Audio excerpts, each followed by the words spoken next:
Buenos días, jóvenes. Los que están recién nombres para registrar su asistencia. Esperemos a que se conecten sus compañeros que todavía faltan.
Ya, hasta que se conecten sus compañeros, vamos revisando un poquito cómo estamos en el aula virtual.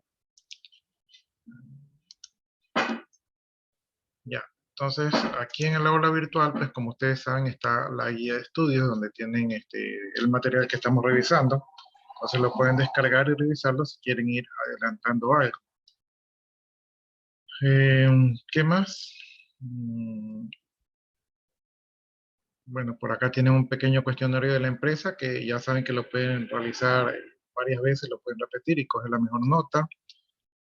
Y por acá tienen una tarea de la clasificación de las empresas. Entonces, este de aquí es trabajo en grupo. Y bueno, este de acá creo que ya revisaron lo de su estado de la matrícula. Por acá tienen otro cuestionario, ¿verdad? De la empresa. Déjenme ver si no es el mismo de acá. Ah, ya, este es el material. Ya, por acá tienen un cuestionario de la empresa, del tema que hemos estado revisando, entonces lo pueden realizar, lo pueden repetir las veces que ustedes deseen, ¿no? Entonces esto fue en la semana 5. Y aquí en la semana 6, déjenme habilitar la edición.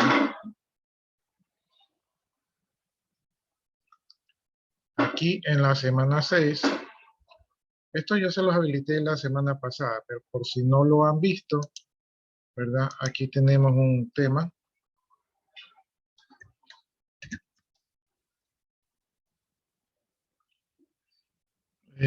Me parece que ahorita estamos en la semana 6, entonces aquí tienen la exposición sobre la teoría administrativa. Esto de aquí tienen que exponerlo, esto no es de subir, esto tienen que exponerlo para ganarse el puntaje. La persona o personas que expongan se ganarían el punto de actuación en clase, ¿verdad? Solo los que expongan. Y una vez que ustedes expongan, yo ya procedo a calificarles aquí, ¿no? Entonces, aparte que tienen que subir el documento, pero yo lo califico cuando exponen. Si no exponen, no califico. Ya, y de paso los que expongan pueden ganarse la participación en clase cuando expongan, ¿no? Entonces, creo que algunos de ustedes ya expusieron, ¿sí? Eh, pero los que faltan, pues consideren eso ahí, ¿no? Y acá, entre la semana 7 y la semana 8, me parece que ya tocaría lo que son los exámenes. Entonces, eso quiere decir que las actividades de deberes, ¿verdad? Que ustedes han desarrollado y ya tendrían que estar listas, ya tendrían que estar entregadas para antes del día del examen. Antes del día del examen yo les puedo calificar, revisar si es que hay cambios, pero una vez que llegue el día del examen yo ya no reviso nada, sino que ya las notas quedan como están, ¿no? Entonces, cualquier cosa hasta antes del día del examen. Como les digo, la fecha del día del examen está cerca, o sea, yo pensaría que máximo 2 semanas de la fecha del examen, entonces tienen que ir terminando las tareas y los trabajos.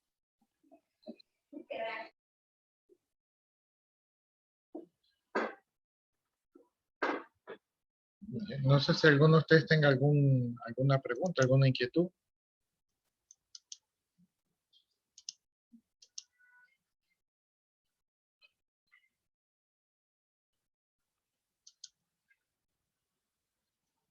Buenos días, licenciado. ¿Y ese cuestionario va a valer una nota o solamente es como para practicar y eso? Ese cuestionario tiene nota y esa nota va en la gestión autónoma. Sí, obviamente esa nota se promedia con la nota de los otros deberes y los otros cuestionarios y el total de la nota son 3 puntos de gestión autónoma. ¿Sí? Entonces ahí eso se promedia con las notas de deberes y con otros cuestionarios. Entonces, pero la ventaja del cuestionario es que mientras más ustedes lo hagan, ¿verdad? Mejoran la nota. Entonces es un medio para mejorar la nota. ¿Sí? Entonces no deberían de conformarse con hacerlo, sino que deberían de tratar de obtener la mejor nota. Y una vez que ustedes hacen el cuestionario, perdón, una vez que ustedes hacen el cuestionario, las mismas preguntas del cuestionario van para la lección y para el examen. Es decir, que es una manera de estudiar sin tener que estudiar, sino que ahí van realizando el cuestionario. No sé si tienen alguna otra inquietud. Ya, no estoy seguro si faltan grupos de exponer. Si falta algún grupo de exponer o si alguno de ustedes quiere realizar alguna participación en clase, este sería el momento. Yo sepa, tengo un grupo expuesto, creo. Que ya no faltan, me parece, ¿no? Ningún No, grupo o sea, expuesto. ninguno expuesto. Ah, entonces me estoy confundiendo con el otro grupo que se tomaron. Ya, ¿hay algún grupo que ya esté listo para exponer? Recuerden ustedes que les estoy diciendo que tenemos más o menos 2 semanas antes del examen. Si no alcanzan a exponer o a participar dentro de esas 2 semanas, se quedarían sin nota. ¿Sí? Entonces, mi recomendación sería que traten de exponer.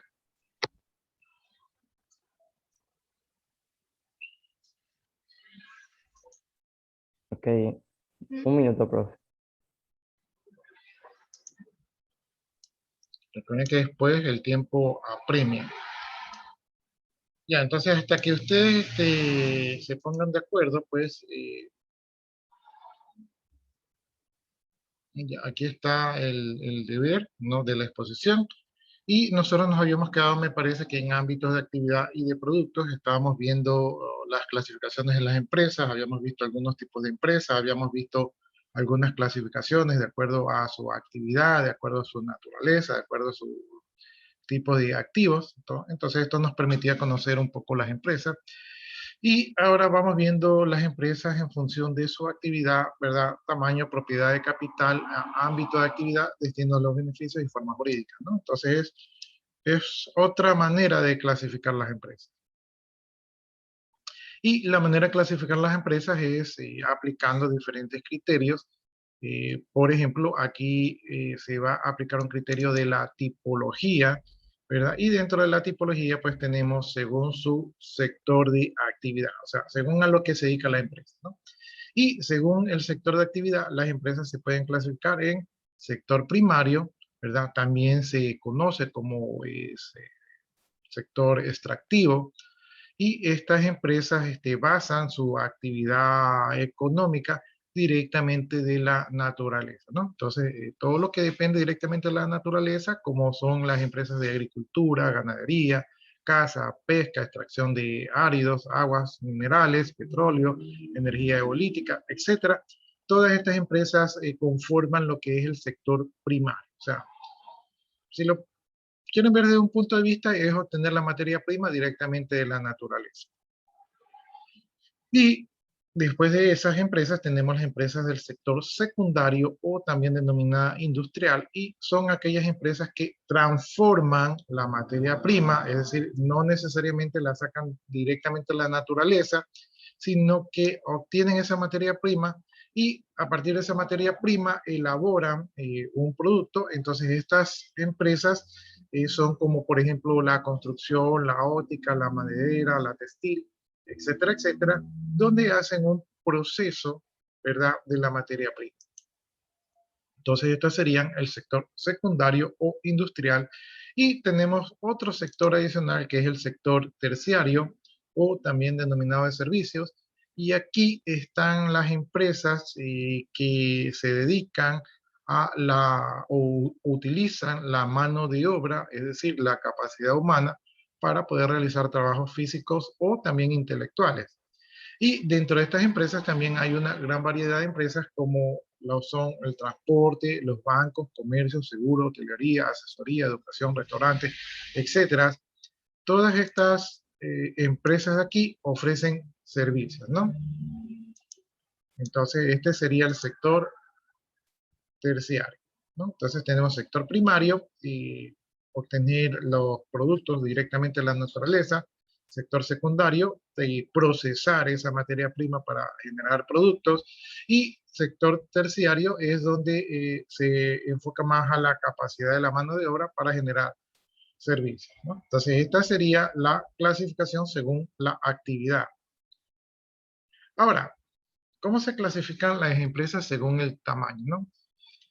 Entonces, para poder clasificar una empresa según el tamaño, esto es un poco más complicado. Sin embargo, hay ciertos parámetros que se pueden utilizar para obtener este tipo de clasificación.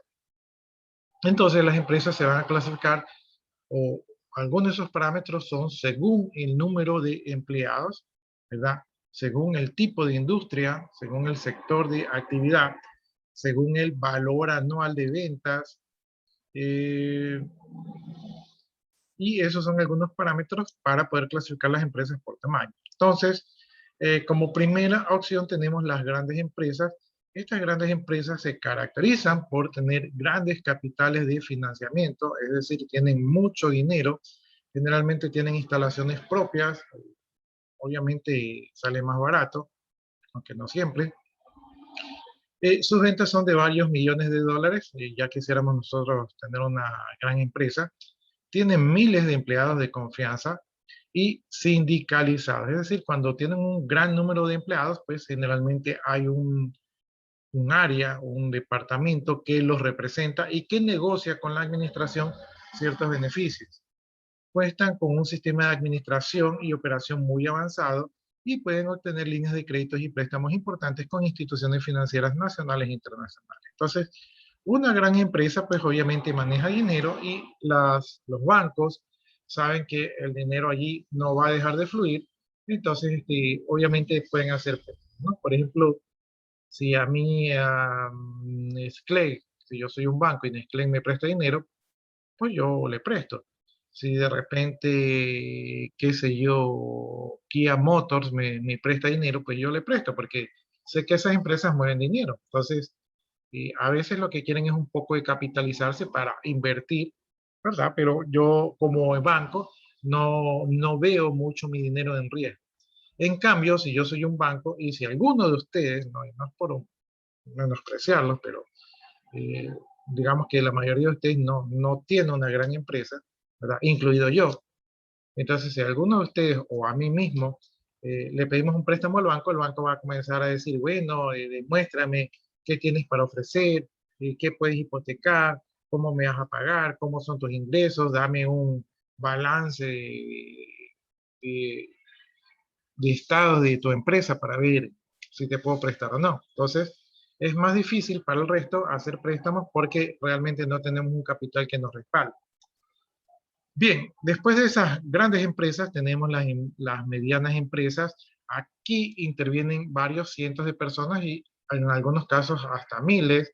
Generalmente dicen tienen sindicato, hay áreas bien definidas con responsabilidades y funciones y tienen sistemas y procedimientos automatizados, ¿no?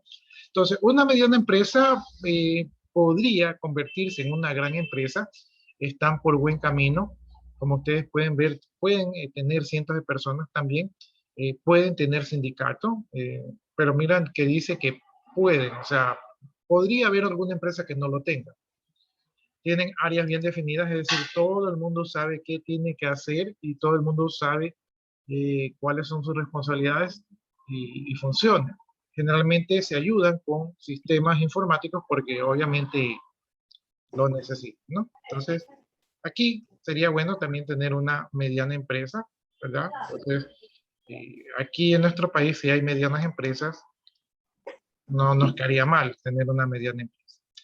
De allí tenemos las pequeñas empresas. Estas pequeñas empresas son entidades independientes, son empresas que han sido creadas para ser rentables. Eh, Dice que no predominan en la industria a la que pertenecen, o sea, son empresas tal vez no con no tanto mercado, con no tanta historia, ¿no? Incluso, según lo que dice aquí, podrían desaparecer con el tiempo, ¿no? Dicen las ventas anuales no exceden un determinado tope, es decir, que las ventas de estas pequeñas empresas no son extraordinarias, el número de personas que lo conforman no exceden un determinado límite, ¿no? Anteriormente habíamos visto los límites de personas para estas empresas, si no me equivoco, creo que no excedían, creo que iban entre más de 50, me parece, ¿no? Eh, Ser dueño de una pequeña empresa no está mal. De hecho, en nuestro país tenemos muchas pequeñas empresas y estas personas, pues, se podría decir que son personas que tienen liquidez, ¿no? Y la mayoría de estas pequeñas empresas que predominan en el país son de tipo familiar. Bien, y finalmente tenemos las microempresas. Estas microempresas son de propiedad individual. Los sistemas de fabricación son prácticamente artesanales. La maquinaria y el equipo son elementales, es decir, solo tienen lo básico y no cuentan con un gran número. Los asuntos relacionados con la administración, producción, ventas y finanzas son elementales, es decir, que van a lo más básico y también son reducidos, ¿no? El director o propietario puede atenderlos personalmente, ¿no? Entonces, esta definición ya la habíamos visto anteriormente. Esto es lo que más predomina en nuestro país, las microempresas.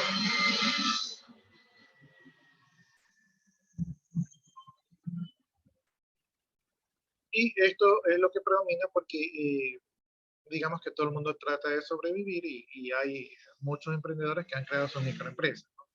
La aspiración de las microempresas es llegar a tener pequeñas empresas, pero generalmente están un poco cortos de capital, de suministros, y a veces solamente alcanza para lo más básico, ¿no? No tienen una rentabilidad muy elevada. No todas, ¿no? Obviamente por ahí alguien es emprendedor y crea una microempresa que le va muy bien y crece muy rápido, ¿no? Bien, según la propiedad de capital, esta es otra clasificación, entonces aquí enfoca dónde está el capital, o sea, el dinero que se puso para crear la empresa, eso está en manos particulares, es decir, de personas comunes y silvestres, o si está en organismos públicos, ¿verdad? Es decir, que está capitalizado por el gobierno, que en la mayoría de nuestros países latinoamericanos, el gobierno, el fisco, hace una gran inversión en estas pequeñas empresas para de alguna manera mover el mercado, ¿verdad? O puede ser mixta, es decir, que puede tener una parte particular y una parte gubernamental, ¿no? Entonces, según esto de aquí, según la propiedad de capital, La empresa privada puede estar en manos privadas, ¿no? Entonces esa sería la empresa privada cuando es una persona que no tiene nada que ver y simplemente es el dueño. Eh, Puede ser empresa pública. Aquí es cuando el capital pertenece al Estado, ¿no? Y aquí las empresas a su vez se pueden clasificar en empresas públicas nacionales, provinciales o municipales. Entonces, esas serían las públicas, donde la plata la pone el Estado, y la empresa mixta es una empresa cuya propiedad de capital es compartida entre el Estado y los particulares, ¿no? Entonces aquí es de dónde viene el dinero dentro de las empresas privadas, públicas y mixtas.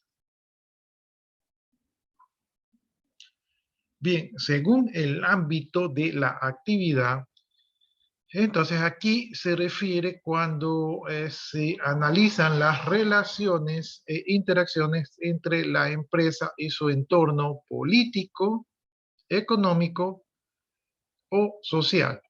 ¿Sí? Entonces aquí y analizamos un poco las relaciones, interacciones entre los entornos político, económico y social, ¿no? Realmente todas las empresas tienen este entorno, o sea, una empresa no puede ser una isla, sino que una empresa realmente se relaciona con su entorno, ¿no?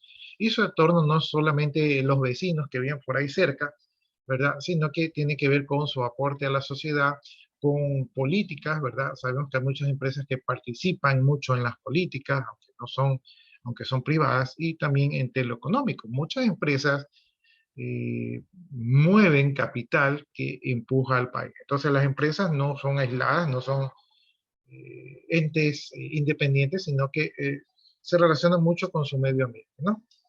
Bueno, dentro de estas clasificaciones tenemos las empresas locales, que son aquellas empresas que operan dentro de un pueblo, ciudad o municipio. Entonces aquí podríamos de repente hablar de las pequeñas empresas y de las microempresas. Tenemos las empresas provinciales, son aquellas que el ámbito geográfico eh, es de una provincia o un estado de un país. Entonces estas serían las provinciales, es decir, que su presencia está en varias provincias. De estas de aquí tenemos también muchas empresas aquí que son provinciales, ¿verdad? También tenemos las empresas regionales. Estas son aquellas cuyas ventas involucran varias provincias o regiones.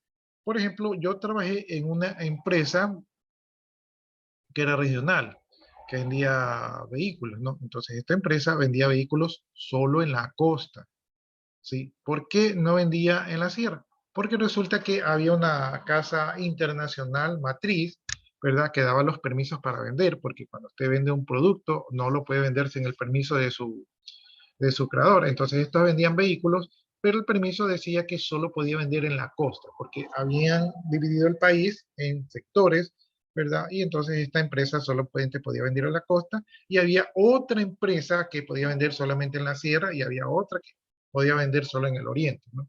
Entonces estaban sectorizadas, ¿sí? Entonces, en este caso, la sectorización está dado por un permiso, ¿sí? Pero no por eso deja de ser regional. Sí, hay otras que son regionales porque tal vez el producto, por ejemplo, si yo vendo ponchos, ¿verdad? No voy a vender ponchos aquí en Guayaquil. Entonces, tal vez mi región es la región de la sierra, ¿sí? O sea, puede ser también por la naturaleza del producto. Otras pueden ser porque van creciendo y como van creciendo, tienen mejor desarrollo en su sector y van creciendo en su sector y no se cambian a otros sectores, ¿no? Entonces, son ese tipo de empresas regionales, ¿no? Tenemos las empresas nacionales. Esto es cuando las ventas se operan prácticamente en todo el territorio en el país. Por ejemplo, tenemos el caso de TIA. TIA es una empresa nacional porque usted lo ve en cada lugar que usted va, ve un TIA, ¿no? Yo siempre decía que esa gente de TIA tienen un buen equipo de trabajo porque de la noche a la mañana le armaban un almacén. Creo que se demoraban una semana y ya tenían levantado un almacén con toda su infraestructura. Entonces, eran muy buenos ellos poniendo sus almacenes, ¿no? Entonces, estas serían las empresas nacionales cuya presencia es en todo el país. Y tenemos las empresas multinacionales, esto es decir, cuando sus actividades se extienden a varios países y el destino de sus recursos puede ser cualquier país. Aquí tenemos algunos ejemplos. Yo a nivel multinacional no soy tan conocedor de todas las empresas, pero me parece, por ejemplo, que Nestlé vende sus productos tanto de manera nacional como internacional. Entonces, esa sería una empresa multinacional, ¿no? por poner un ejemplo, ¿no? Entonces, estas son las empresas, pues, según su ámbito de actividad, es decir, su territorio de operación.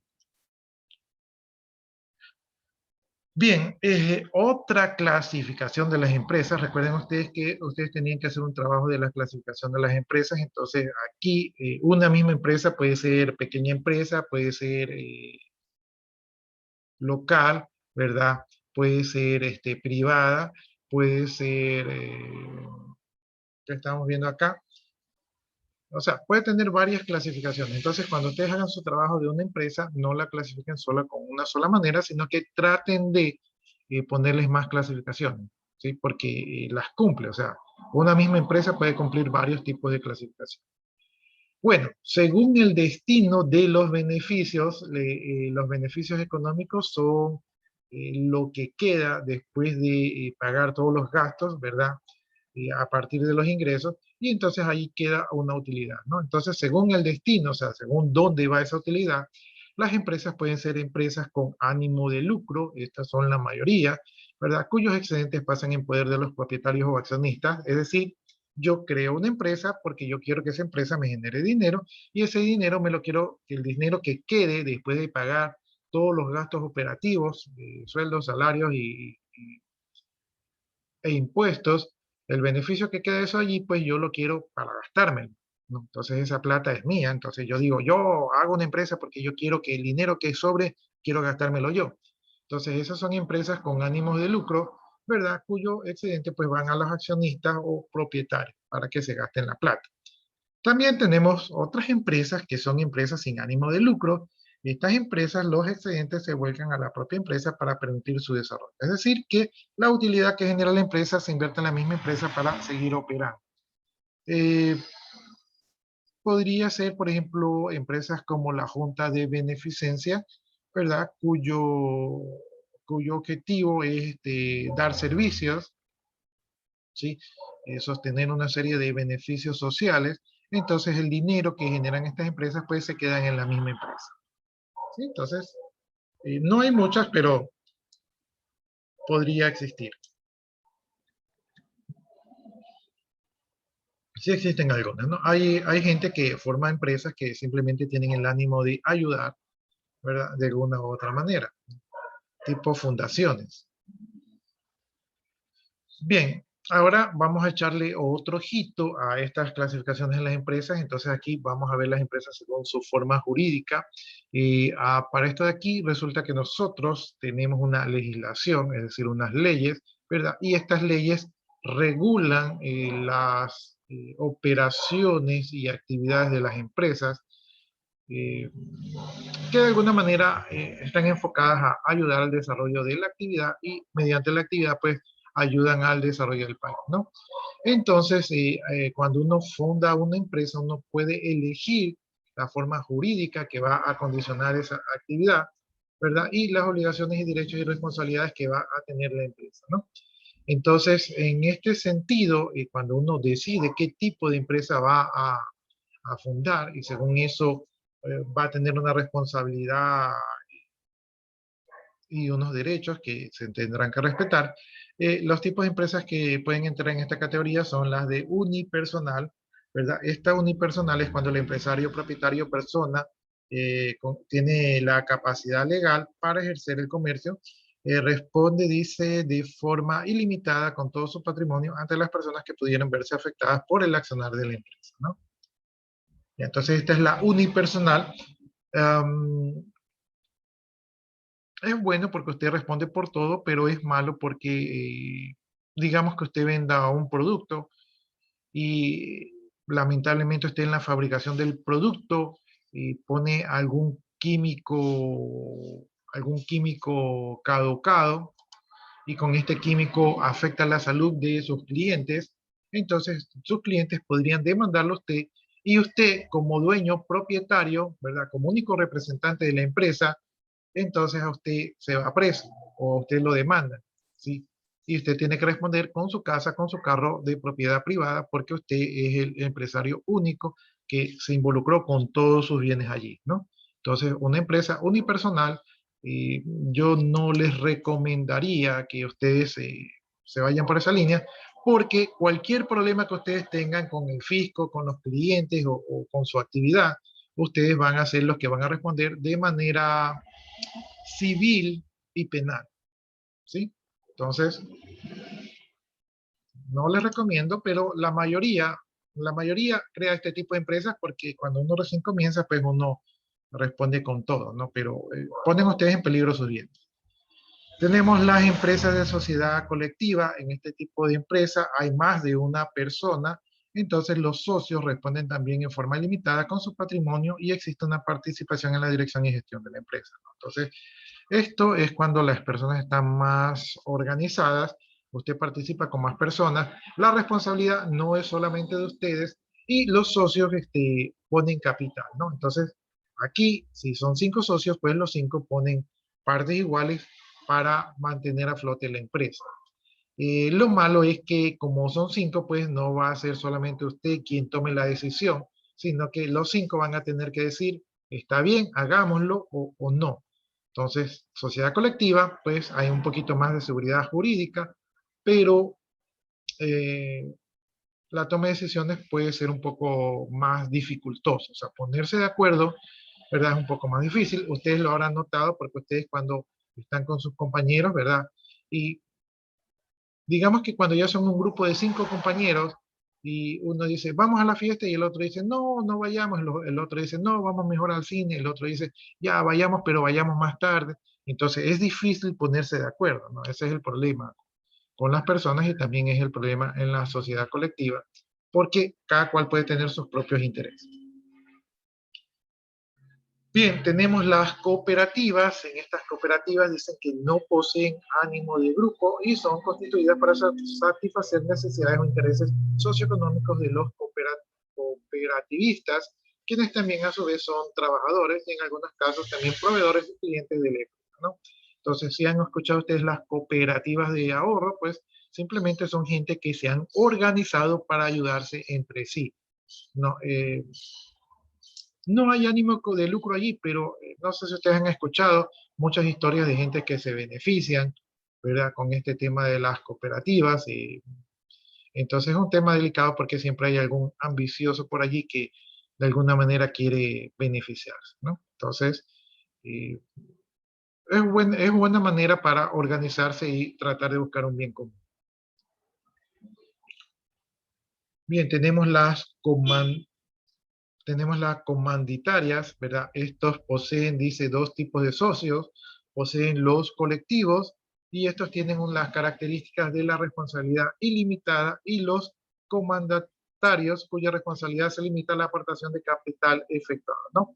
Entonces, aquí hay 2 socios, hay los que tienen toda la responsabilidad, ¿verdad? Y hay otros que no tienen la responsabilidad y simplemente aportan con el capital, ¿no? Entonces, esta podría ser un tipo de empresa donde de repente algún socio que no quiere problemas legales, ¿verdad? Dice, no, sabes que yo participo en la empresa, pero yo soy comandatario, es decir, que yo pongo capital, pero si demandan a la empresa, pues ahí mi nombre queda limpio, ¿verdad? Yo no tengo nada que ver porque yo no tomo las decisiones allí. Y hay los que sí se arriesgan y dicen, bueno, yo sí tomo la responsabilidad, entonces si hay alguna querella judicial, pues ellos van a poner la cara, porque también son los que toman las decisiones, ¿no? Entonces es una especie de protección de algunos socios, ¿verdad? Con respecto a otros, ¿no? Obviamente los que solo ponen el dinero y no toman responsabilidad, tampoco tienen la capacidad de tomar decisiones. Simplemente ponen la plata, ¿no? Tenemos la sociedad de responsabilidad limitada. En este caso, los socios y propietarios de estas empresas tienen las características de asumir una responsabilidad de carácter limitado, respondiendo solo por el capital o patrimonio que aportan a la empresa, ¿no? Entonces, aquí solamente estos socios tienen una responsabilidad, no tienen toda la responsabilidad, y ellos solo responden por dinero, ¿verdad?, que han puesto en la empresa, ¿no? Es un poco como cuidarse las espaldas, es eh, menos responsabilidad que asumen y por lo tanto tienen menos probabilidad de alguna responsabilidad civil o penal. Bien, y aquí tenemos también las empresas de sociedad anónima. ¿verdad? Estas tienen el carácter de responsabilidad limitada al capital que aportan, pero poseen la alternativa de tener puertas abiertas a cualquier persona que desee adquirir acciones de la empresa. Por este camino, las empresas pueden realizar ampliaciones de capital dentro de las normas que la regulan, ¿no? Entonces, aquí en el país existen muchas empresas de sociedad anónima, es decir, que tienen accionistas que permiten capitalizar la empresa, eh, pero cuando necesitan un poco más de capital, generan acciones, es decir, venden las empresas a cualquier persona, las personas compran las acciones, al comprar las acciones meten capital fresco a la empresa, pero, pero resulta que no tienen responsabilidad civil, simplemente compran las acciones. Entonces, de este tipo de empresas hay bastantes aquí en el país, ¿no? Entonces es una buena manera de participar, ¿verdad? Es un poco parecida a las comandatarias, solamente que aquí los accionistas pueden ser cualquier persona que compre la acción. Bien, entonces esta es la clasificación de las empresas según su forma jurídica. Como ustedes pueden ver, hay bastantes formas jurídicas. Las que yo ya más he visto pues son las de sociedad anónima, eh, sociedad colectiva, las unipersonales también, cooperativas, ¿verdad? Son las que más he visto. Bueno, y tenemos otra clasificación de las empresas que es según el tipo de mercado, ¿verdad? Entonces aquí vemos que las empresas según el tipo de mercado, eh, hay una gran variedad de organizaciones que pueden ir desde pequeñas empresas hasta propiedad individual, hasta grandes empresas de sociedades anónimas que dominan la vida económica de las economías de los países que por lo general son capitalistas, ¿no? Entonces, nosotros estamos en una sociedad capitalista, no es perfecta, pero se supone que cualquiera tiene la posibilidad de hacerse millonario. Bien, dentro de esta categoría de aquí tenemos una gran variedad de organizaciones empresariales que en términos generales se van a dividir en los siguientes tipos, ¿no? Entonces, estamos hablando de los tipos de empresas económicas del mercado. Tenemos las empresas de propiedad individual. ¿Sí? Este tipo de empresa dice va a estar constituida por el profesional o el artesano o el comerciante que opera en un despacho o un taller o una tienda. O sea, son empresas como emprendedoras. Ya en la actualidad se debe considerar en este tipo de empresa de propiedad individual a todos los millones de teletrabajadores o emprendedores en Internet. Entonces en Internet ustedes pueden considerarse empresarios cuando ustedes han logrado mantener un negocio en la red, ¿verdad? O prestan servicios a través de la red, ¿no? Entonces, ustedes también caerían en esta categoría de tener una empresa de propiedad individual, es decir, que no necesariamente tienen que tener físicamente una empresa, sino que pueden tener una empresa digital. Ya, este tipo de empresa dice que tiene el inconveniente de no poder extenderse generalmente más allá de cierto límite, ¿no? Porque dependen de una sola persona. En este caso, si toda la responsabilidad está en una sola persona, pues es verdad, ¿no? Porque si la persona muere, envejece o enferma, la empresa puede desaparecer aun cuando su continuación pudiera haber sido beneficiosa para la comunidad o servidores, ¿no? Entonces, todo el peso de la empresa basado en una sola persona no es prudente si ustedes quieren que la vida de la empresa continúe a pesar de todo lo que a ustedes les pueda pasar.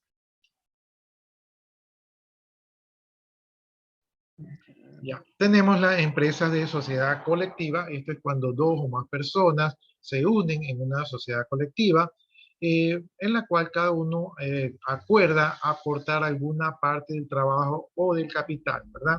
Entonces, cada uno participa y pueden quedarse después con un porcentaje de los beneficios y compartir las pérdidas o las deudas, ¿no? Entonces, aquí usted busca un socio, con el socio dice, bueno, vamos 50-50, yo hago el trabajo, tú haz la publicidad, y de esa manera se reparten. Si las cosas van mal, pues entonces dicen, bueno, ¿sabes qué? Tenemos que pagar la deuda, tú pagas la mitad, yo pago la otra mitad, y así conviven, ¿no? Estas empresas, dice, se caracterizan por tener socios que responden solidaria e ilimitadamente a las deudas de la sociedad. No es lo que uno esperaría, pero a veces las empresas caen y hay deudas que pagar, entonces te pagan, ¿no? Si un socio posee el 1% y de esta empresa y la empresa quiebra, entonces deberá pagar el 1% de las deudas. Y los demás socios el 99%, ¿no? Es decir que si uno aporta, digamos, el 10%, ¿verdad?, de la empresa, entonces si tienen una deuda, la deuda también le corresponde en el mismo porcentaje del 10%.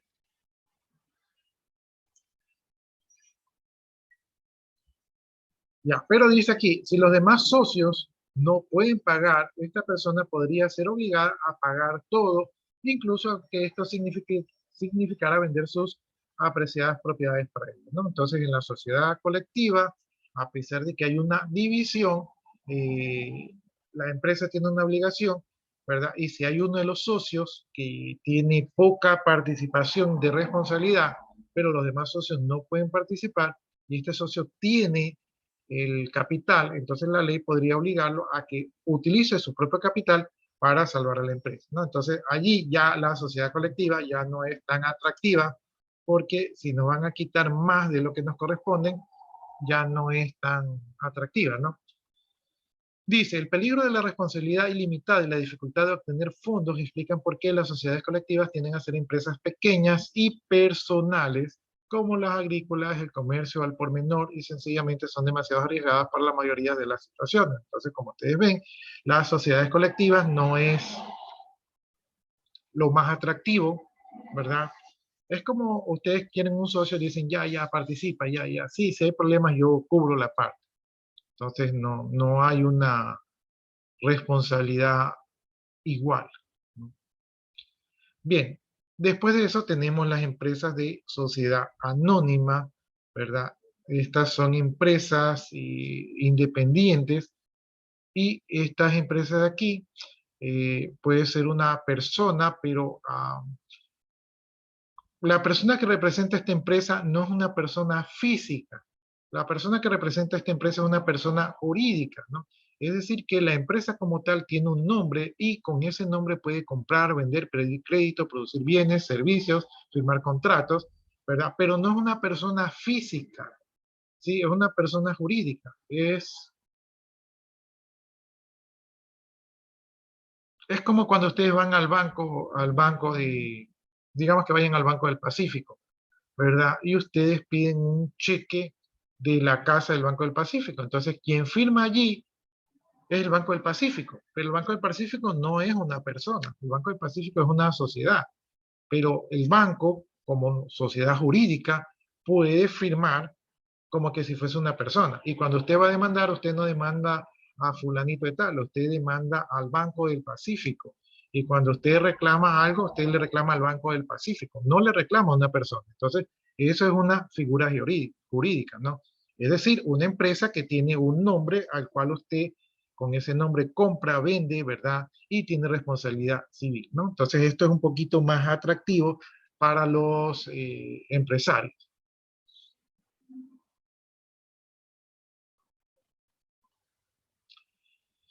Ya, aquí dice que la responsabilidad de las personas que participan en las sociedades anónimas es limitada. Esto quiere decir que la inversión y la exposición financiera de cada propietario en ella se limita estrictamente a la cantidad específica. Es decir, que si yo participo con un 10% y la empresa quiebra, yo solamente respondo por el 10%, ¿sí? No respondo por más. Ya, este tipo de empresa dice que se caracteriza por incorporar muchos socios accionistas, quienes aportan dinero para conformar un capital social cuyo monto posibilita la realización de operaciones que serían imposibles para ellos lograrlo de forma individual, ¿no? Es decir, la unión hace la fuerza, ¿no? Muchos capitalistas, entonces es mucho dinero que puede poner en marcha una empresa. Eh,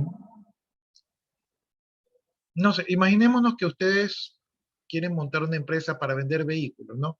Entonces, para vender vehículos, ustedes necesitan un lote de 100 vehículos para poder vender, ¿no? Para poder vender los 100 vehículos, aunque no tengan el dinero para los 100 vehículos y se financien, de todas maneras deberían de pagar una entrada tal vez de un 30%. ¿Sí? Esos son 30 por un vehículo que valga $30,000, diciendo que sea un vehículo barato en nuestro medio. Entonces eso hace un capital de, no estoy seguro, pero creo que creo que llega casi al $1.000.000, ¿sí? Ahora pregunto yo, ¿ustedes tienen $1.000.000? No, no tienen $1.000.000. Pero entonces ustedes dicen, bueno, voy a emitir acciones, voy a crear una empresa que va a vender vehículos y necesito que cada uno compre una acción. Cada acción vale $1.000. Digamos que la mayoría de personas les compra a ustedes 100 acciones, ¿verdad?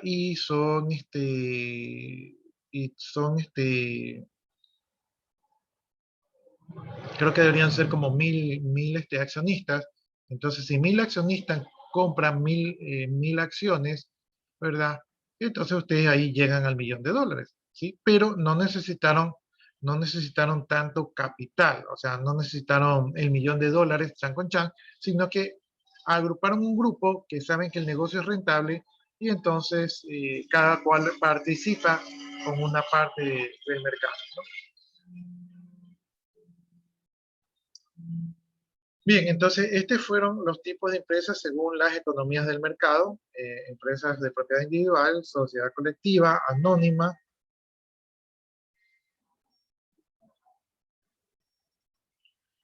Y vamos viendo las características que tienen las empresas de sociedad anónima.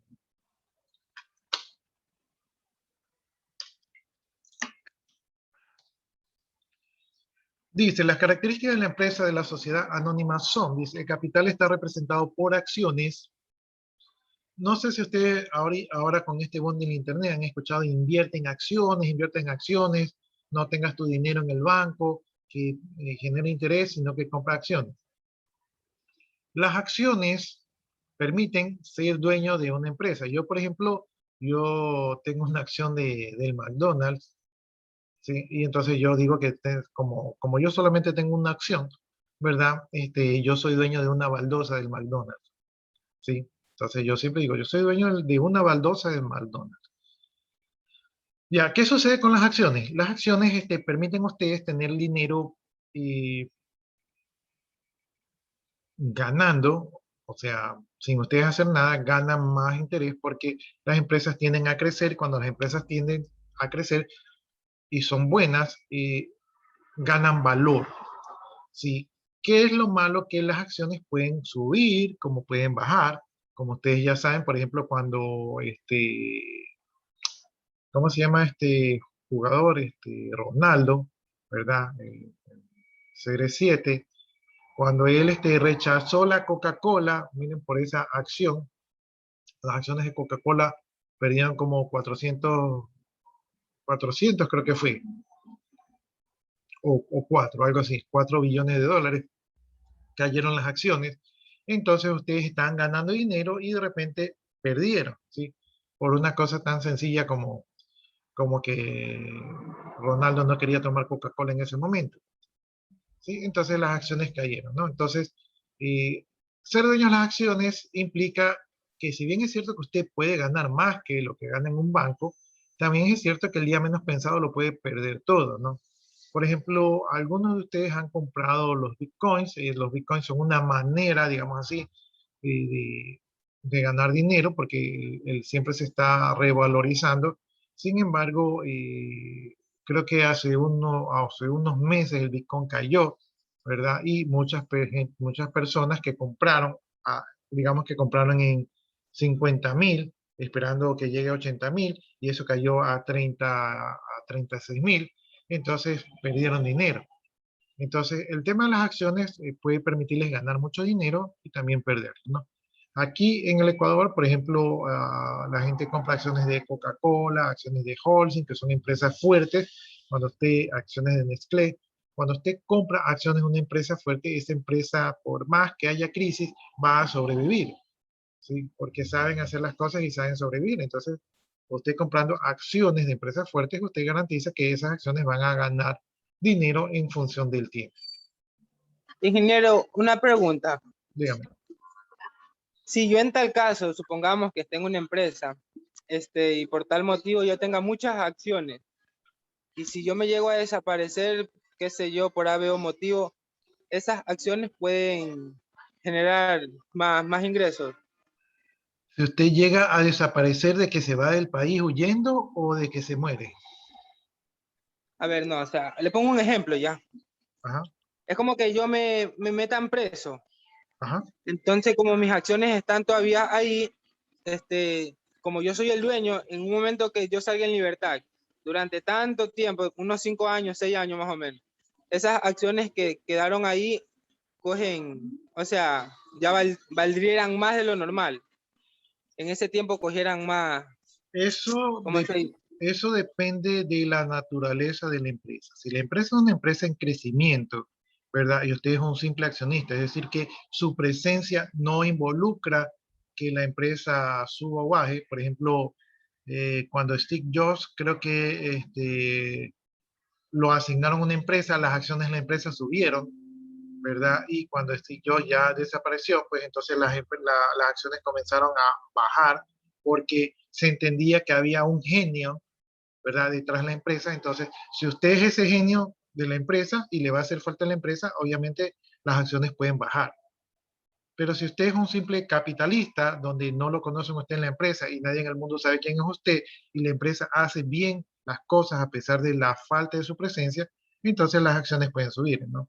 Entonces, las acciones que usted tenga una empresa es una obligación legal que tiene la empresa para con usted, sin importar si usted se encuentra de repente en prisión o fuera del país o algo de eso, ¿no? Entonces, son cosas legales independientes. Entonces, pero cuando usted compra acciones, lo que usted espera es que la acción suba de valor, ¿sí? Entonces, pero no siempre ocurre así. Entonces, aquí hay un riesgo, ¿sí? Usted puede ganar o perder y muchas veces usted gana un poquito, pierde un poco, gana más, pierde un poco. Entonces, también hay un tema de perseverar en el tiempo, de tener una visión de que esa empresa va a subir en el tiempo. No sé si ahí le contesté su pregunta. sí, está aclarada. Ya, no sé si tienen alguna otra duda. Ya, bueno, entonces veamos las características de la sociedad anónima. El capital está representado por acciones, es decir, usted compra acciones y usted es dueño de parte de la empresa, como yo que compré acciones del McDonald's y soy dueño de una baldosa. Sí, porque yo compré una acción, ¿no? Entonces, imagínense que esos son miles de acciones donde la gente pone miles de dólares y yo, como apenas compré una acción, pues eso no es nada, ¿sí? Pero bueno, pues soy dueño de una baldosa del McDonald's. ¿Sí? Entonces, me voy al McDonald's, me paro en mi baldosa y nadie me mueve de allí porque soy el dueño. Bien, ¿qué más podemos decir? Los accionistas o socios que forman parte de la sociedad anónima tienen obligaciones de responsabilidad limitada. Es decir, que si la empresa como tal, el nombre jurídico de la empresa, tiene problemas legales, entonces usted simplemente responde por su parte de capital, ¿sí? O sea, ustedes como accionistas tienen que responder ante las leyes si es que algo llegase a ocurrir, que generalmente no ocurre, pero si algo llegase a ocurrir, ustedes tienen que responder, pero responden por su porcentaje de acciones. Si yo tengo el 90% de las acciones, obviamente yo voy a responder con el 90% de las obligaciones de la empresa. Cuando una empresa cierra, quiebra y, por ejemplo, tiene obligaciones para con sus empleados y también debe cubrir los impuestos, son los socios los que tienen que cubrir esas obligaciones. Entonces, hay obligaciones, pero digamos que los buenos empresarios, ¿verdad? Cuando ya ven que la empresa está mal, pues venden a tiempo sus acciones y se sacan esos dolores de cabeza.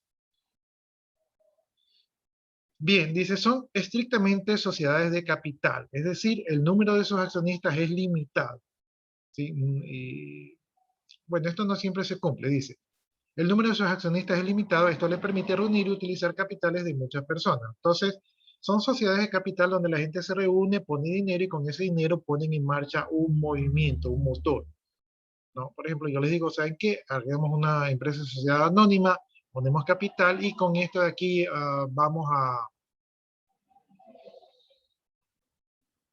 un negocio, vamos a vender agua de las montañas. ¿Sí? Y todos tenemos fe en que eso va a funcionar, entonces metemos el capital allí, nos reunimos y participamos en eso allí. Entonces, siempre las empresas de sociedad anónima tienen en mente la idea de ganar dinero, ¿no? Y ganan dinero porque hay muchas personas que ponen dinero para que el dinero haga más dinero. Eh, ya, el número de las acciones son limitadas, es decir, no queremos que todo el mundo participe con nosotros, porque lo que queremos es que queremos menos accionistas con más dinero, ¿verdad? Que más accionistas con menos dinero, ¿no?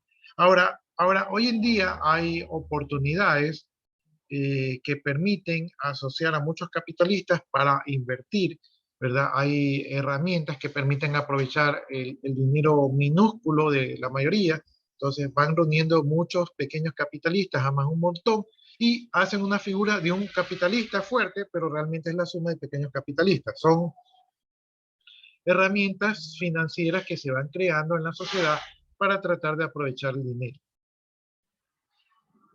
Bien, ¿qué más dice aquí? Dice, tienen existencia ilimitada, la muerte o incapacidad de alguno de sus socios no implica la disolución de la sociedad. Es decir, que si ustedes, lo que decía su compañero, si ustedes tienen acciones y algo le pasa, ¿verdad? Entonces, la empresa sigue funcionando sin usted. ¿Sí? La empresa no se muere sin usted. Sus acciones seguramente tienen una especie de norma legal que seguramente esas acciones pasan a sus herederos, ¿verdad? Y ahí quedan en poder de alguien más, de sus herederos, ¿no? Pero la empresa sigue viviendo sin usted, a no ser que usted trabaje directamente en la empresa y sea una persona muy importante dentro de esa empresa.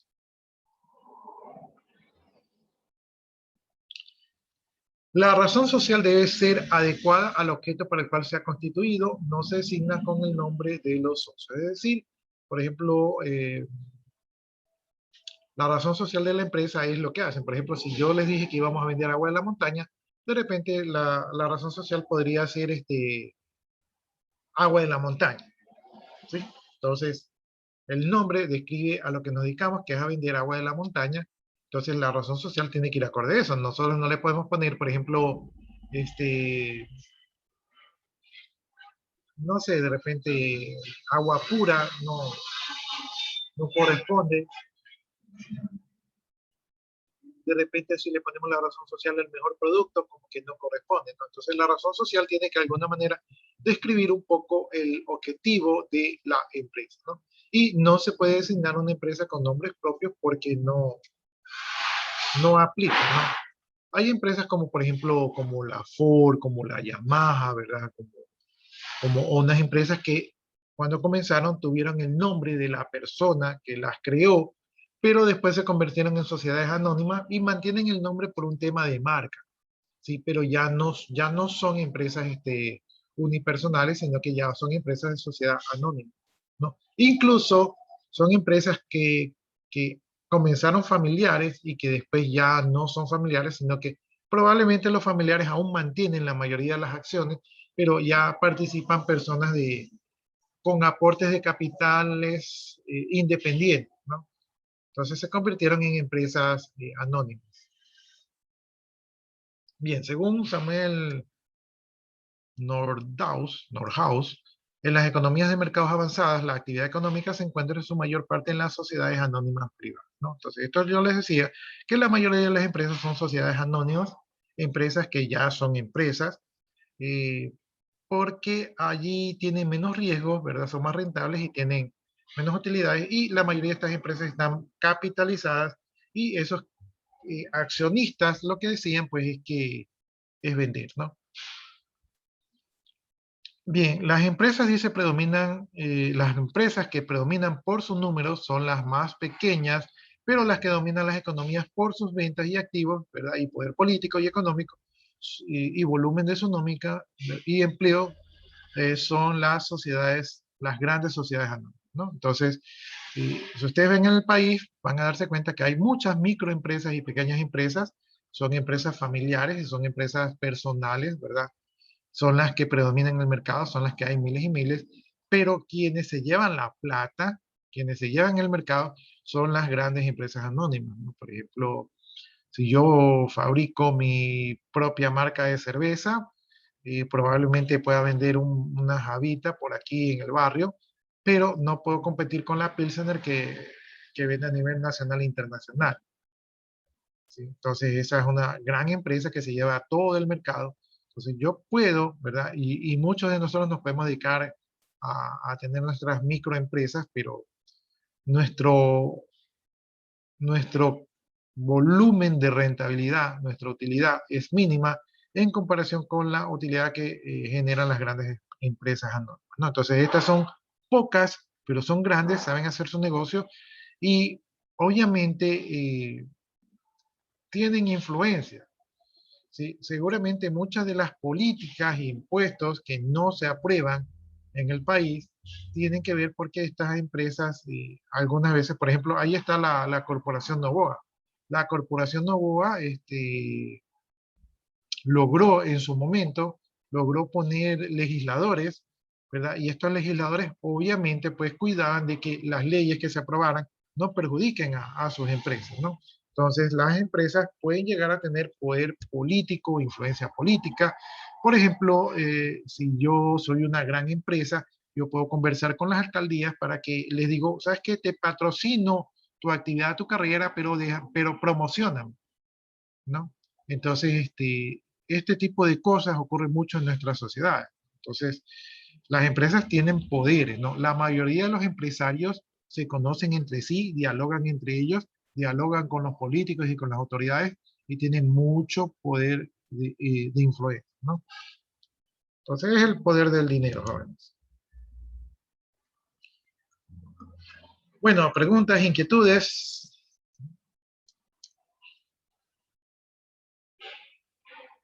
Ya, aquí me dicen que ya están listos para exponer. Me confirman, porque sí tenemos tiempo. Sí. Ya, listo. Entonces, ¿van a compartir algo? Sí. Ya, ahí les habilité la compartición por pantalla. Entonces, estamos listos.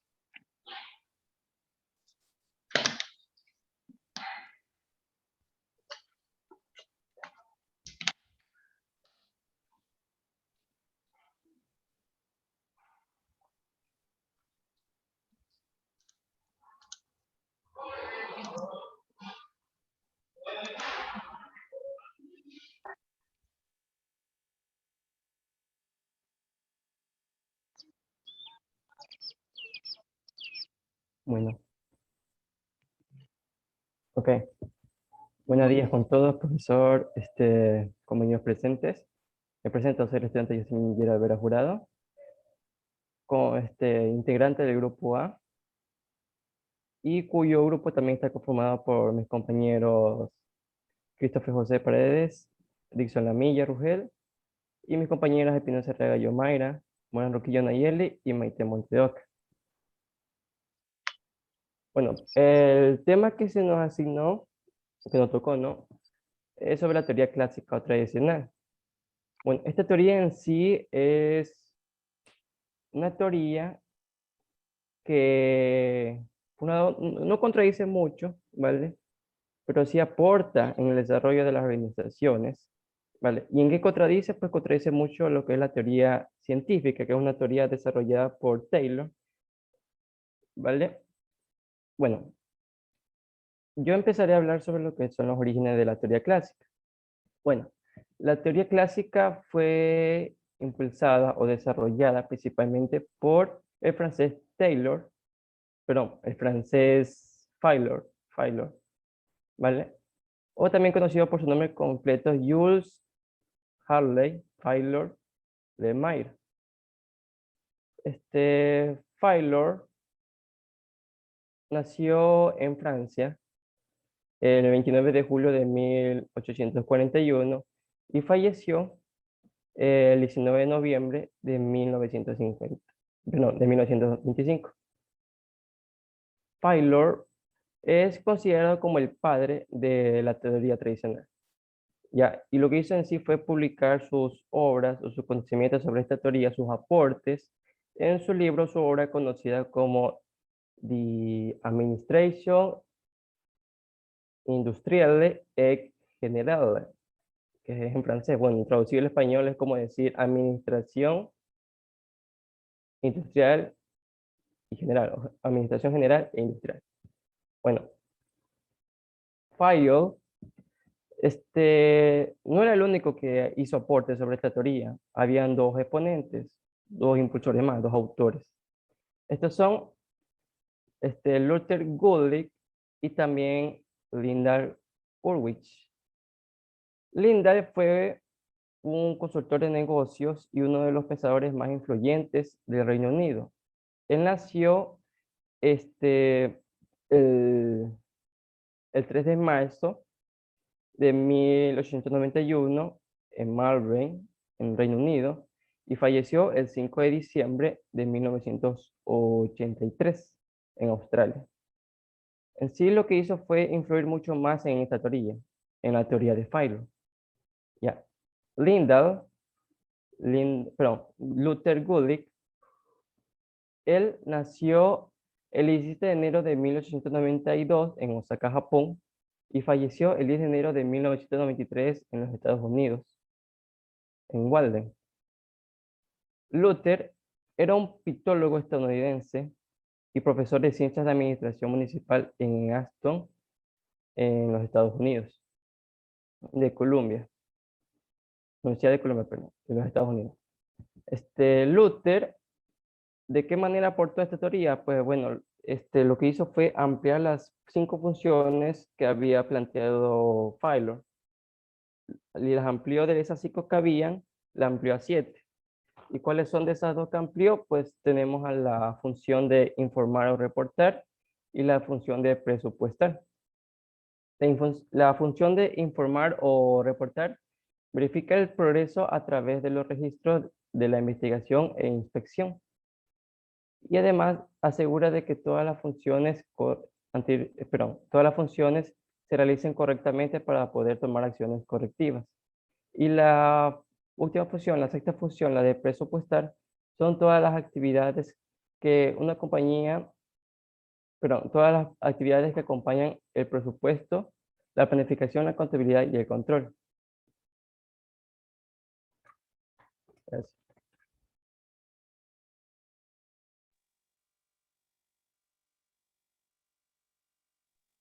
Buenas tardes, profesores, compañeros. Mi tema es conceptos o principios de la teoría clásica. La teoría clásica es las ciencias empresariales como las demás ciencias. Deben basarse en órdenes, leyes o principios. Por lo tanto, estos principios son sumamente flexibles que se adaptan a cualquier situación, momentos y lugar. Primer punto de los principios de la teoría clásica. En primer punto tenemos la división de trabajos. La división de trabajo es la especialización esencial para un mejor trabajo. En cuanto más especializado sea un empleado, esto será más eficaz. Segundo punto, privilegio. El privilegio es que el gerente debe enunciar una instrucción sin autoridad personal, como un tipo de liderazgo. Pero no siempre es posible someterse a este tipo de liderazgo. Tercer punto, disciplina. Los miembros de la organización deben respetar las órdenes o leyes de acuerdo a quienes rigen o mandan o dictan en la empresa. Cuarto punto, la unidad de gestión. Las actividades que tienen el mismo propósito y son objetivos de un plan, se supone que los departamentos deben ayudarse entre sí, ser más unidos, si con sus tareas o proyectos asignados. En lugar de retener o detener la ayuda, estos requieren un plan coordinado y organizado para que los gerentes, revelantes o designados en cual ellos aprobarán o no. Consistencia de órdenes. Quinto punto, consistencia de órdenes. Solo una persona recibe instrucciones para un trabajo en particular. Sexto punto, proporcionar beneficios personales para el bien público.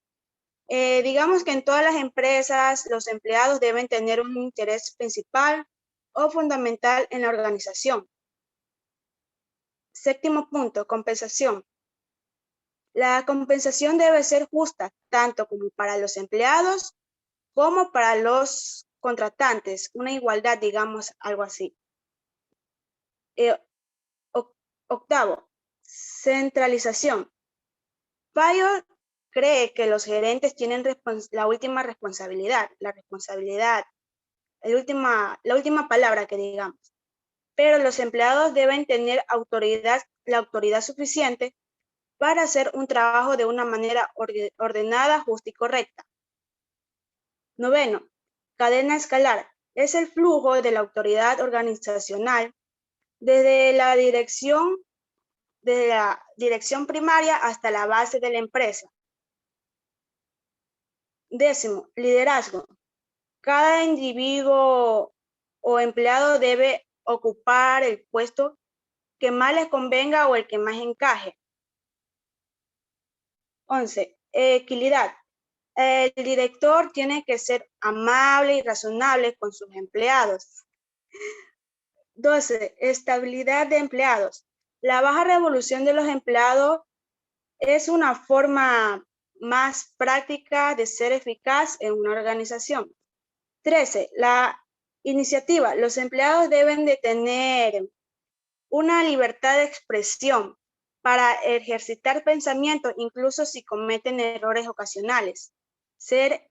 Expresarse por sí mismo. 14, el espíritu de un equipo. Es el trabajo de un equipo que se puede dar a una organización un sentido de mecanismo, para así tener una empresa unida y organizada. Todos los departamentos de la empresa deben trabajar juntos y apoyarse mutuamente cuando sean necesarios. A continuación, mi compañero. Muy buenos días. Vamos a ver sobre lo que es enfoque o objetivo de la administración. Enfoque más que todo son teorías, en la cual vamos a ver lo que es todo lo que se relaciona sobre la administración clásica, todos los enfoques sobre administración clásica. Es decir, que aquí los principales enfoques teóricos de la administración ha surgido como un resultado de todo el contexto social que se vive cada día.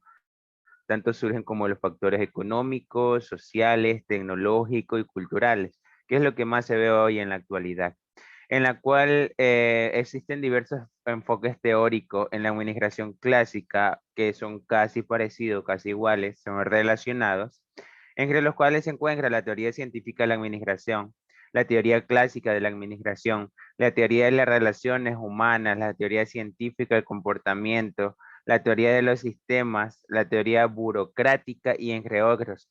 Y también hay unos enfoques o unas teorías medias actualizadas que ya después estaré mencionando. Vamos a ver paso a paso estos principales enfoques en la cual vienen todos relacionados a la administración clásica. Digamos que la teoría de administración científica cumple el objeto de hacer que la administración fuera una disciplina tanto basada en la experiencia que en los principios. Es decir, en este enfoque es muy relacionado a la experiencia que uno lleva como persona. Es decir, puede recién iniciar en la administración y no va a tener la misma experiencia que tiene otra persona que lleva ya 20 años en surgiendo o haciendo lo que es la administración clásica. También como otro punto,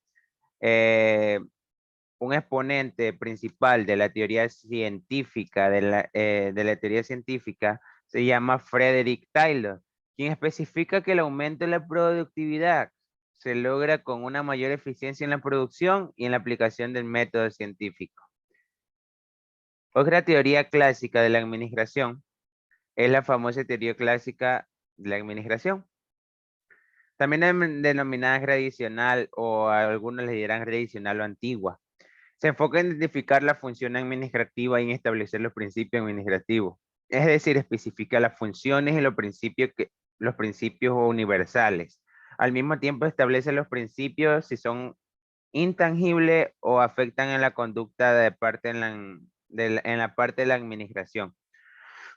Uno de los principales exponentes fue Henry Fayol, en la cual dio una muy buena organización o dio las principales funciones en la cual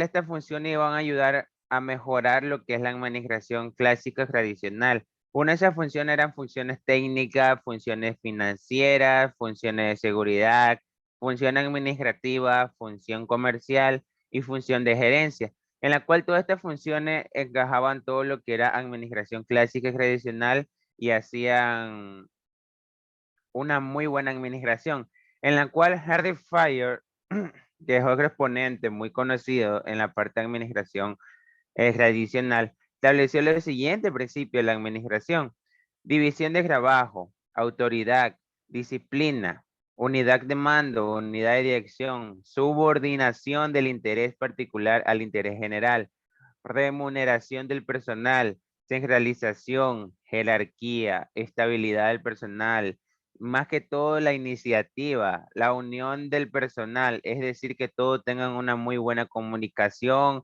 que todos hagan su trabajo muy bien y no hayan conflicto, el orden y la equidad.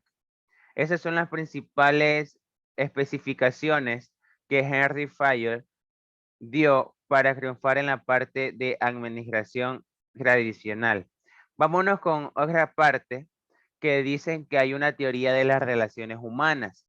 Más que todo las relaciones humanas las representaron Mary Parker Foer y Chester Berman, quienes siguieron aspectos fundamentales de la teoría clásica de la administración y agregaron unos nuevos elementos. Si se dan cuenta, casi todas estas teorías se basan o son casi idénticas a lo que es administración clásica y tradicional, porque es la administración más detallada y más específica que hay hoy en día, en la cual dice que Mary Parker Foer se centró en la necesidad de liderazgo participativo en trabajo conjunto de la forma de decisiones. Es decir, que vio la solución de problemas entre los administradores y trabajadores. Dice que este método científico podía utilizarse para resolver lo que son los problemas humanos. Es decir, por eso, si se dan cuenta, la teoría se llama relaciones humanas. Y es lo único que especifica acá, que este método científico puede utilizarle para resolver problemas humanos. Chester Berman, en su lado, especificó que la eficiencia de una empresa dependía del equilibrio entre las metas de la empresa con los objetivos y necesidades individuales del trabajador, por lo que era necesario que los trabajadores aceptaran a la autoridad de la administración. Si se dan cuenta, en algunas empresas hay muchos conflictos y eso es algo muy bueno. Hay que aplicar lo que es la teoría de relación humana, porque va a ayudar a mejorar lo que es la administración clásica y en sí todo sobre la administración. Porque si se dan cuenta, tenemos una empresa de venta de botellones de agua, por ejemplo. Hay una mala relación entre los trabajadores y el jefe. ¿Qué va a surgir ahí? Rebeldía, no va a ser todo igual, y entonces ahí es que van a surgir los problemas. Bueno, en otro caso hay también la teoría científica del comportamiento. Dice que en este enfoque, también llamada teoría de la necesidad y motivaciones, especifica que las organizaciones deben adaptarse a las necesidades de los individuos. Porque si se dan cuenta, hay algunas administraciones que dicen, ay, no tengo tal cosa, ¿sabes qué? No va a ser lo mismo, esta empresa tiene más. O sea, no, hay que adaptarse con lo que tiene la empresa, para hacer una buena administración clásica. Si van a comenzar desde un principio con la negatividad y todo eso, o sea, va a ir muy mal. Entonces, su mayor representante fue Abraham Maslow, quien señaló que las necesidades humanas se estructuran en una jerarquía, donde la parte superior incluye necesidad de ego y autorrelación, y necesidades inferiores que tienen que ver con la supervivencia. Porque consigo las necesidades inferiores deben ser satisfechas para poder satisfacer las necesidades superiores en todos los aspectos. La teoría de los sistemas. En este enfoque, ve a la organización como un sistema formado por unos subsistemas que están interrelacionados. Es decir, que esto ven muchos aspectos internos, como también el entorno de la organización. La teoría del sistema es caracterizado y definido como un sistema conformado por partes, es decir, que interactúan entre sí. Casi siempre las variaciones de una de sus partes afectan a todas las demás, no siempre de la misma manera y magnitud. Digamos que esta teoría del sistema tiene tres principales fundamentos, en la cuales están los sistemas que existen dentro del sistema, los sistemas que son abiertos y las funciones de un sistema depende de su estructura. Hay una parte que dice la teoría burocrática. La teoría burocrática de la administración surge en 1940, buscando representar un enfoque global, es decir, de todo el mundo, dando por oponerse tanto a la teoría clásica y a la teoría de relaciones humanas. Es decir, esta teoría, esta administración llevó a la contraria a las dos madres de la administración, decirlo así, es decir, la teoría clásica y lo que es la teoría de las relaciones humanas. Y como les dije que había otros enfoques más actualizados que se han actualizado un poco, dice que el otro enfoque teórico de la administración. En la actualidad existen muchos enfoques teóricos de la administración, pero en la cuales se destacan la teoría Z, el enfoque de la calidad total, la teoría contingencia y el desarrollo organizacional. Objetivo de la administración. Voy a decir los objetivos muy rápido. Digamos que los objetivos de la administración son variados y numerosos. Es decir, evitar caos y el desperdicio de tiempo, dinero y esfuerzo. Es decir, no malgastar todos tus ingresos sabiendo que la empresa está muy bien. No invertir en cosas innecesarias en la cual no van a ayudar en nada en la parte de administración. Promover el incremento de la productividad, es decir, impulsar a los trabajadores y a los jefes que se impulsen a hacer no algo pequeño, sino algo ya un poco más grande. Minimizar la incertidumbre, impulsar el desarrollo de las personas que conforman una organización, es decir, impulsar, motivar a todas esas personas para que haya una muy buena administración, para que lleve a cabo todo muy bien, ordenado y no haya desorden en la parte de la organización. Crear clientes y mantenerlos. Esta es la parte que dicen algunos, por ejemplo, vamos a poner una empresa mediana, una empresa pequeña, un asadero de pollo. Digamos, esta parte le cae mucho a eso, crear cliente y mantenerlo. Si se da cuenta, si en un asadero el pollo es bueno, si un asadero el pollo es bueno, va a comprar una persona, esa persona va a seguir yendo.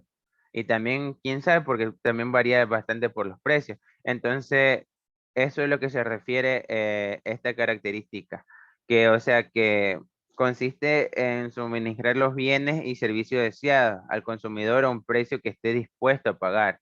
Es decir, ¿qué prefieres? Hay dos asaderos. Un asadero, el cuarto de pollo o la mitad del pollo cuesta $6, pero acá el asadero cuesta $4. De ley la gente que va a buscar lo más económico, lo que está más a necesidad de tu bolsillo. Por eso los precios, lo que es el sabor, lo que es todo varía demasiado. Y en la cual ese es un punto fundamental para crear clientes y mantenerlos. Crear valor empresarial y social. Es decir, que esta disciplina posibilita que el trabajo articulado en la creación del valor empresarial se ven muy reflejados en sus clientes, propietarios para la sociedad en general. También en la parte de administración clásica se ve en lo que es la planificación, que es la estructuración ideal o conceptual de los elementos que componen la organización. Se ve bastante lo que es la organización, que es la coordinación y sincronización de los engranajes de la empresa u organización. Dirección. Se trata más de las labores necesarias para la conducción y el liderazgo de la organización, tomando en cuenta aspectos tácticos como operativos y estratégicos. Y por último, la parte de control, que consiste en la posibilidad de diagnosticar el funcionamiento de la organización y retroalimentar esa información del sistema. Bueno, eso fue mi parte de la exposición, licenciado.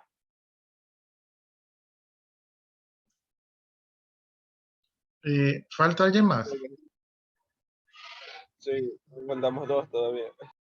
Ya, lo que sucede es que, déjenme ver, creo que ya nos quedan solamente 5 minutos. Ujú. Sí, nos quedan menos de 5 minutos. Ya, yo creo que nos vamos a quedar hasta allí.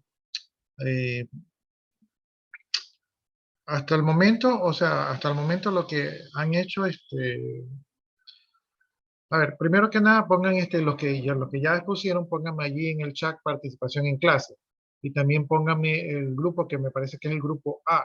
Entonces, pónganme exposición del grupo A y ahí me ponen los que han participado para ponerles el punto de actuación en clase y también la nota del grupo. O sea, son 2 notas aquí, la participación en clase y la nota del trabajo de investigación del grupo. Ya, la información está muy bien, está correcta, la exposición también está muy, muy bien los que han participado. Para la siguiente clase, los que faltan de exponer, exponen. La única observación que les hago es que creo que solamente ustedes tenían la teoría clásica, ¿verdad? Y me tocaron las otras teorías, entonces los demás O participantes. sea, licenciado, no es que tocamos la teoría, sino que en la parte de investigación había una parte muy importante. Que digamos, para mí, yo estaba investigando, estaba leyendo sobre el tema, que es sobre que la administración clásica es como la madre de todas las administraciones y todas las teorías o todas las administraciones se enfocan más en la parte de administración clásica. Entonces yo lo que quise dar a entender es como un pequeño resumen en la cual todas las teorías, en la cual se basan en administración clásica, en la cual la idea viene desde la administración clásica. No sé si me, no sé si me entienda mi punto Sí de lo vista. entiendo. Sí, Ajá. sino que lo que quería decirles es porque de repente los otros compañeros se vayan a sentir como que les tocaron su tema. ¿Sí? Entonces es por eso ahí. Bueno, de todas maneras, o sea, el contenido está bien, los expositores están muy bien. Los que faltan exponen la siguiente semana. Traten de que la exposición no sea tan extensa, o sea, la exposición puede ser tranquilamente de unos 5 minutos, 10 minutos, dependiendo del tema, ¿no? Porque es una exposición breve, es como para conocer las principales características de estas teorías de administración. Y los compañeros que faltan los esperamos la semana que viene y los que no han expuesto traten de exponer la semana que viene en la primera hora porque el tiempo se nos va de las manos, el tiempo se nos está yendo de las manos y como ustedes pueden ver, pues se pueden quedar sin la oportunidad de participar, ¿no? Entonces, creo que eso sería todo. No sé si alguno de ustedes tiene alguna inquietud.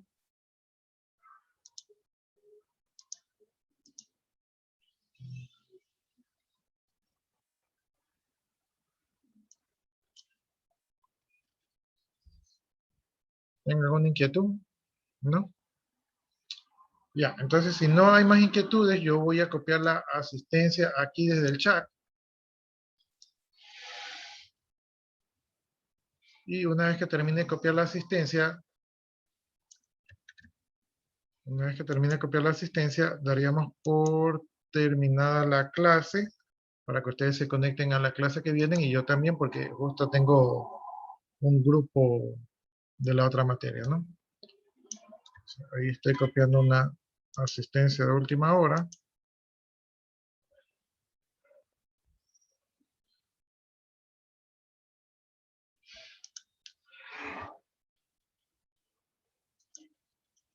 Ya, listo, ya copié las asistencias, entonces ya, si ustedes gustan, pueden desconectarse, ir a su siguiente clase. De mi parte, pues muchas gracias, nos vemos la semana que viene. Traten de participar porque el tiempo se nos va. Puede ser, licenciado. Muchas gracias.